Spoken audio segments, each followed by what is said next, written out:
எல்லோருக்கும் வணக்கம். Welcome to drive and destiny. எண்ணம் போல் வாழ்க்கை, எண்ணம் போல் தான் வாழ்க்கை. இந்த வார்த்தையை இப்போ நிறைய செலிப்ரிட்டிஸ் சொல்ல ஆரம்பிச்சிருக்காங்க. இப்போ இருக்க காலகட்டத்தில் இந்த மந்திரத்தை சொல்லிகிட்டே இருக்கிறது நம்மளுக்கு ரொம்ப நல்லது தான். இன்றைக்கி நம்ம பார்க்க போகிற டாப்பிக்கும் எண்ணங்களை பற்றினது தான். நம்ம எல்லாருக்குமே தெரியும், நமக்குள்ளே 2 மைண்டு இருக்குன்னு. ஒன்று கான்சியஸ் மைண்ட், இன்னொன்று சப்கான்ஷியஸ் மைண்ட். கான்சியஸ் மைண்டுக்கு நம்ம செய்யக்கூடிய செயல்கள், எடுக்கக்கூடிய முடிவுகள், நம்மளோட சிந்தனைகள் எல்லாமே தெரியும்.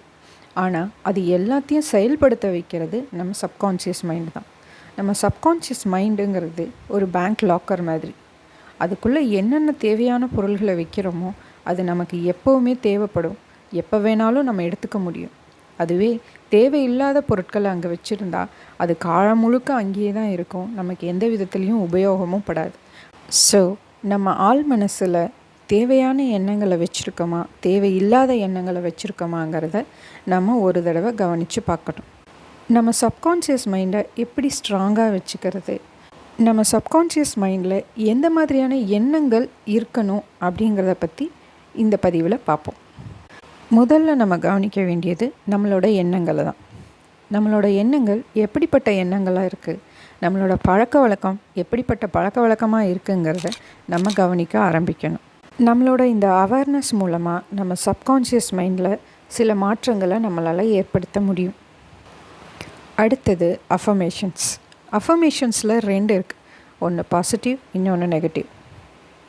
அதாவது நம்ம ஒரு விதையை விதைக்கும்போது அது நமக்கு பழந்தரமாக தராதாங்கிறத யோசித்து தான் அந்த விதையவே நம்ம போடுவோம். அது மாதிரி தான் நம்ம சப்கான்ஷியஸ் மைண்டுக்கு நம்ம சொல்லக்கூடிய வார்த்தைகள் நம்ம வாழ்க்கைக்கு பயனுள்ளதாக இருக்கணும். அதுக்கு இந்த மாதிரியான அஃபர்மேஷன்ஸு சொல்லலாம். நான் அழகாக இருக்கேன், நான் ஆரோக்கியமாக இருக்கேன், நான் சந்தோஷமாக இருக்கேன், என் வாழ்க்கைக்கு தேவையான எல்லா விஷயங்களும் எனக்கு கிடச்சிட்டு இருக்கு அப்படின்னு இந்த மாதிரி ஒரு சில அஃபர்மேஷன்ஸை, பாசிட்டிவ் அஃபர்மேஷன்ஸை நாம் சொல்லும்போது அது நம்ம சப்கான்ஷியஸ் மைண்டில் போய் பதிவாக ஆரம்பிக்கும். அடுத்து விஷுவலைசேஷன். நம்ம எப்படிப்பட்ட இலக்கை அடையணுமோ, எப்படிப்பட்ட வாழ்க்கையை நம்ம வாழணுமோ அதை நம்ம மனக்கண்களால் விஷுவலைசேஷன் பண்ணி பார்க்கலாம். அப்படி நம்மளால் முடியலை அப்படின்ற பட்சத்தில் ஒரு டைரியிலேயோ ஒரு பேப்பர்லேயோ நம்ம எழுதலாம். நம்மளோட வாழ்க்கை எப்படி அமையணும், நம்ம எப்படிப்பட்ட சூழ்நிலையில் இருக்கணும், எப்படி இருந்தால் நம்ம ஹாப்பியாக இருப்போம் அப்படிங்கிறத நம்ம டைரியில் எழுதி வைக்கலாம். இந்த மாதிரியான அஃபர்மேஷன் சொல்கிறதும் விஷுவலைசேஷன் பண்ணுறதும் டைரியில் எழுதுறதும் ஒரு நாள் பண்ணிவிட்டு விடக்கூடாது. இதை தொடர்ந்து நம்ம பண்ணிட்டு இருக்க நம்மளோட வாழ்க்கையில் ஏற்படக்கூடிய மாற்றங்களை நம்மளால் நல்லாவே உணர முடியும்.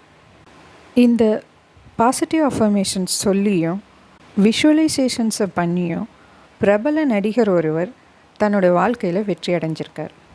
அவர் யாருன்னா ஜிம் கேரி. ஜிம் கேரை பற்றி நம்ம எல்லாருக்கும் நல்லா தெரியும். நிறைய நகைச்சுவை படங்கள் எல்லாம் நடிச்சிருக்கார். அவர் சின்ன வயசில் ரொம்ப கஷ்டப்பட்டிருக்காரு.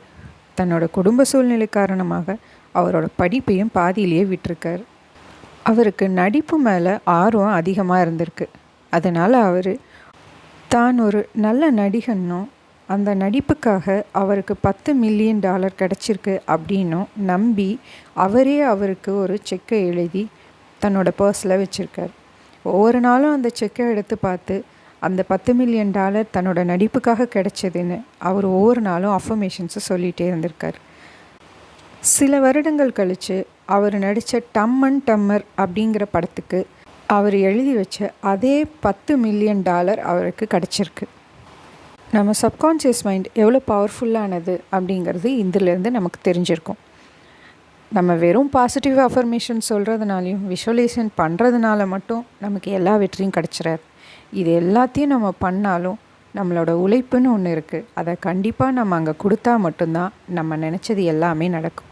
ஸோ எண்ணம் போல் வாழ்க்கை, எண்ணம் போல் தான் வாழ்க்கை. வாழ்க வளமுடன்.